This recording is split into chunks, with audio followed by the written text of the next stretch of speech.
First of all, thank you to the Southpointe Chamber for the invitation today.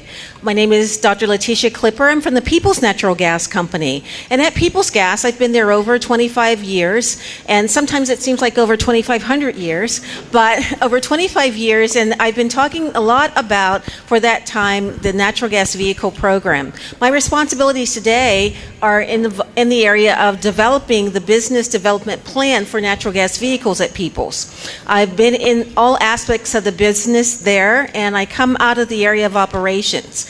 And so as a result of all of my love of engineering and natural gas vehicles and operations, I can see the benefit of utilizing natural gas in the transportation sector. So when we talk about the what, it's why and what natural gas can do in the transportation sector. We use natural gas for all the things that have brought you here today, and all this delicious food that you're eating that has been cooked by natural gas. Probably. We hope. We hope. But we know that natural gas has a very strong legacy in the food service industry, and there's good reason for that, for control, for best practices, etc. But we do know also that for water heating, for heating the home and so forth, there are many traditional uses of natural gas. But why not this non-traditional use of natural gas in one of the best places in the world for using natural gas, which is our area that has so very much of it? Because of the new Marcellus Shale in Utica? Yes. Exactly. We are here today in the heart of the Marcellus Shale area, and we are in an enviable position out of many of the other regions of our country where we're taking a look at it, and under our feet we are walking on top of one of the richest resources of natural gas and finds that will provide natural gas for us for over at least what is proven as a research idea, over 120 years of supply. And looking at over I think it's about 2,200 trillion cubic feet uses based on 2011. We can see that we are in better shape than we've ever been in being able to have natural gas. We can tell OPEC, hey, forget about it, goodbye. That was going to be my next question. I'll actually clap to that. You know, for years I feel that we've been held hostage, and now we have a chance to actually be independent, particularly in the commercial end of it. I would like to see our government get more involved in it. And matter of fact, there you are, right up there, live and beautiful. Nice. But I would really enjoy to where that we could tell OPEC to ride a camel instead of a Mercedes, but we'll work on that. So what do you see in the near future as far as the natural gas coming to commercial vehicles? I'm sure is going to be number one, and then perhaps private cars and trucks. Right. One of the things I didn't realize that was running behind me as I was speaking, but what we're watching is an example of the answer to that question.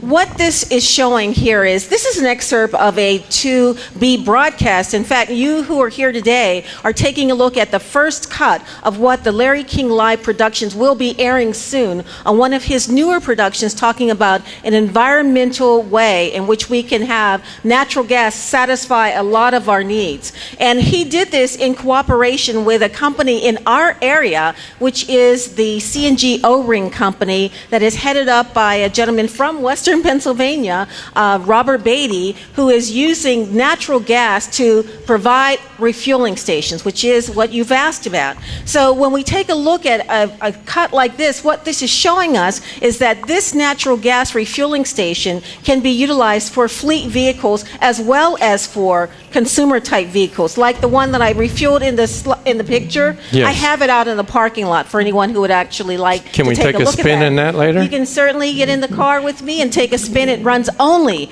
on natural gas, and I run up and down the hills of Pennsylvania without any problems, passing up all those who are driving Priuses, and just smile as I go by, and they look at my cloud car and wonder why I've left them in the dust. But natural gas is a You weren't speeding, were you?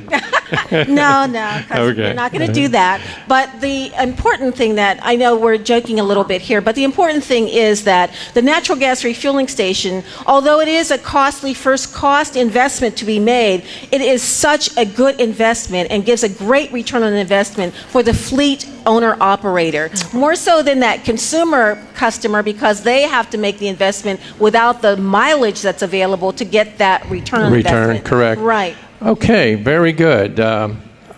Personally, I had looked into putting in a refilling station, and I talked to a company, and it was just astronomical. I couldn't afford to do that.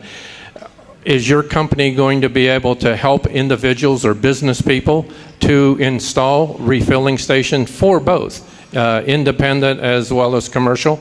What my company has been able to do, which is something that the fleet owner operators has been asking for, is to provide stability in the pricing of the natural gas. One thing that I've learned in getting involved with using natural gas as a transportation option for fleet owner operators is that spot pricing for their fuel has been one of the things that has taken them into a volatile place. And so if we can provide for them a transportation pricing that can help them to control their budget, that is one of the key factors in helping them to be able to do the thing, which is to convert their vehicles and then also to be able to have a station.